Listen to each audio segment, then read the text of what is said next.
дорогие друзья! Меня зовут Анастасия, и вы на моем канале Авелия Стайл. Я вчера получила Цапан лак, вот такой. Я их заказала в двух видах, вот такой и с кисточкой, чтобы было легче покрывать. Я посмотрела несколько видео про Цапан лак.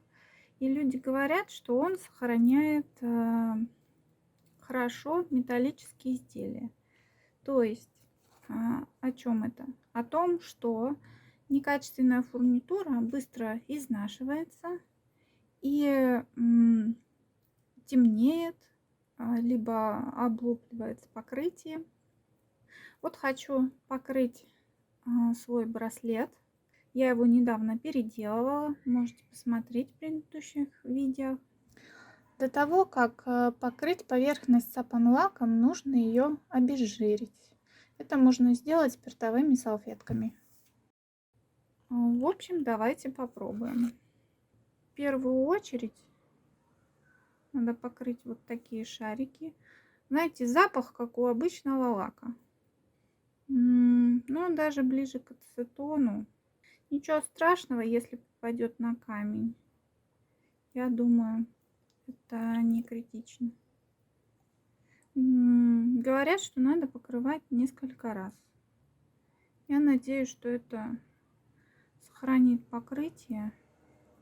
И дальше я буду наливать вот эту баночку лак и также пользоваться. Если посмотрите в предыдущем видео, я перебираю этот браслет от старой фурнитуры, которая уже потемнела. И там можно посмотреть наглядно, как выглядит потемневшая некачественная фурнитура. Так,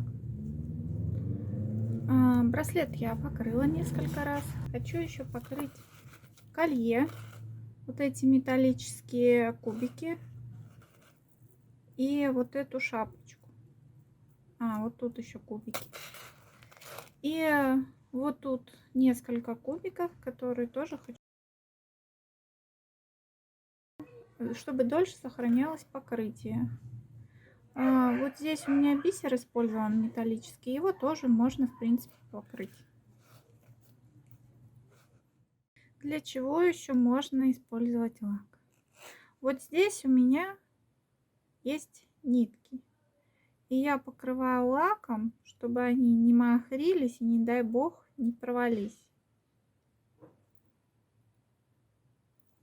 И вот здесь это неудачный вариант, один из первых, где я прямо поверх кожи пришила вот это вот колечко.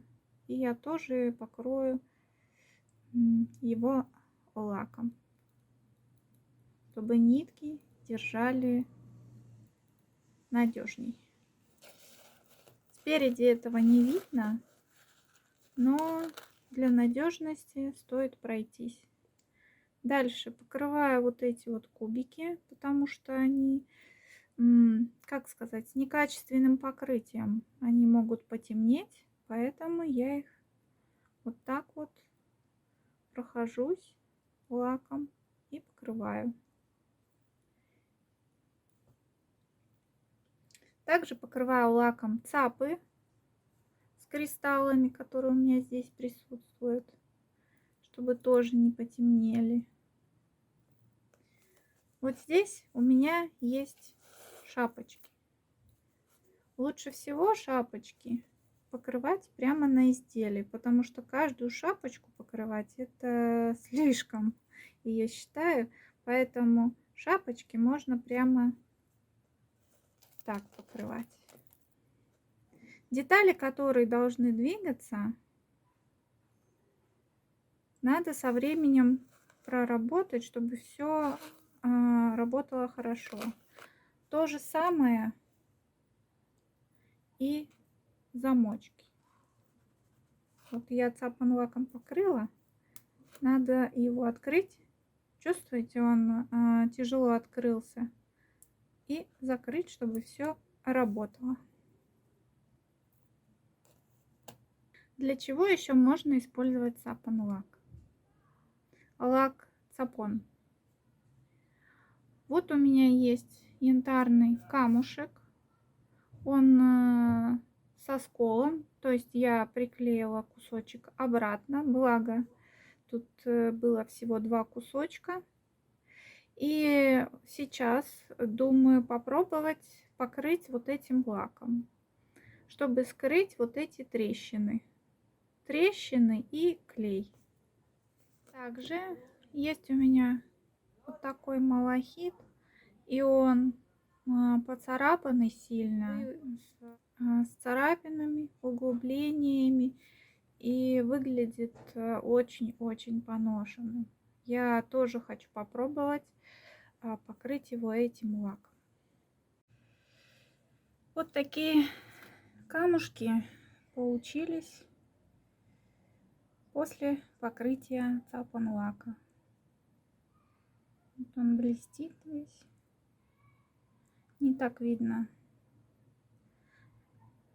царапины. Сзади я не стала покрывать, только снаружи, потому что сзади у меня будет подложка. И вот так теперь выглядит янтарик. Конечно, вот здесь видно вот эту трещину, которая была. Но если не приглядываться, то не так уж это и заметно. Только вот если изнанку смотреть. Я думаю, что я просверлю вот здесь отверстие и вставлю крючочек, на котором будет держаться кулон. Решила с этой стороны просверлить, потому что этот камушек крупнее и цельнее, чтобы совсем не разломать вот этот маленький осколок, повидавший жизнь, так сказать. Вот так это все выглядит. Я считаю, что получилось хорошо. Вот такие бусины замутненные у меня остались от старых бус. То есть это вот такая змейка была. У них наискосок дырочка. И они вот змейкой выстраивались в бусы. Но суть не в этом. Суть в том, что бусины очень старые и мутные. Вот, если обратите внимание, никакого блеска тут нет. Это нужно полировать. Либо полировать пастой Гои специальной, либо какими-то специальными средствами. Вот у меня есть такая паста. Этой пастой я пыталась полировать вот эти бусины.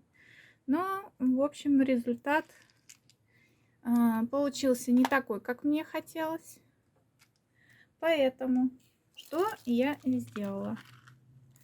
Я взяла несколько бусин, которые мне понадобятся для серег, и покрыла цапун лаком. И вот так эта бусина выглядит теперь. Вот такая.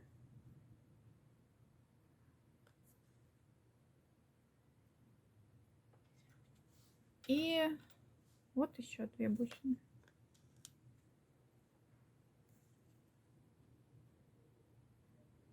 То есть разница очевидна. Вот это замутненная,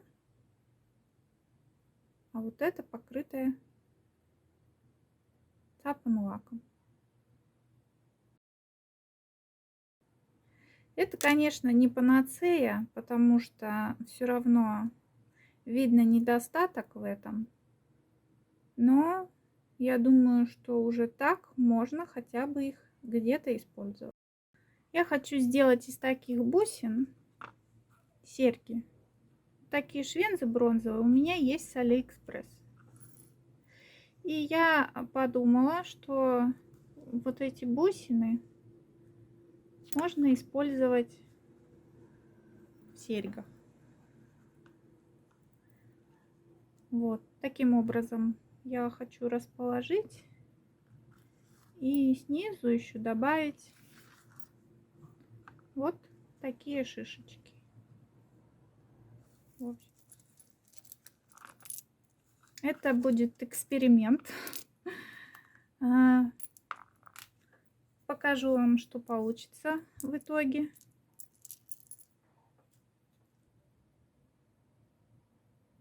На этом я заканчиваю это видео. Спасибо, что пришли посмотреть его. Желаю всем творческих успехов. Творите, вдохновляйтесь. Всем всего хорошего. Всем пока.